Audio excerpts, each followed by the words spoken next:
హైదరాబాద్ లో అపరిశుభ్ర వాతావరణంలో ice cream lassi తయారు చేస్తున్న వారిని పోలీసులు పట్టుకున్నారు. మెహదీపట్నం పరిధిలో నిబంధనలకు విరుద్ధంగా అపరిశుభ్ర వాతావరణంలో ఐస్ క్యాండీలు లస్సీ తయారు చేస్తున్న కేంద్రంపై కమిషనర్ టాస్క్ ఫోర్స్ బృందం పోలీసులతో కలిసి ఉమ్మడిగా దాడి చేసింది. ఈ దాడిలో భారీగా నిల్వ ఉంచిన ఐస్ క్యాండీలు లస్సీ ప్యాకెట్లు తయారీకి ఉపయోగించే యంత్రాలను పోలీసులు స్వాధీనం చేసుకున్నారు. నిందితుడు సయ్యద్ ముషారఫుద్దీన్ ను అరెస్ట్ చేశారు.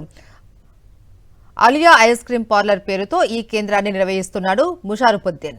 5,44,290 రూపాయలు స్వాధీనం చేసుకున్నారు.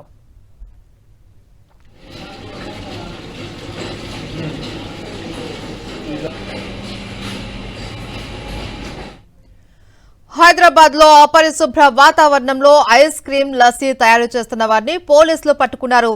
మెహదీపట్నం పరిధిలో నిబంధనలకు విరుద్ధంగా అపరిశుభ్ర వాతావరణంలో ఐస్ క్యాండీలు లస్సీ తయారు చేస్తున్న కేంద్రంపై కమిషనర్స్ టాస్క్ ఫోర్స్ బృందం పోలీసులతో కలిసి ఉమ్మడిగా దాడి చేసింది. ఈ దాడిలో భారీగా నిల్వ ఉంచిన ఐస్ క్యాండీలు లస్సీ ప్యాకెట్లు తయారీకి ఉపయోగించే యంత్రాలను పోలీసులు స్వాధీనం చేసుకున్నారు.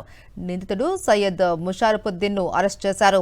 అలియా ఐస్ క్రీం పార్లర్ పేరుతో ఈ కేంద్రాన్ని నిర్వహిస్తున్నాడు ముషారఫుద్దీన్. 5,44,290 రూపాయలు స్వాధీనం కూడా చేసుకున్నారు.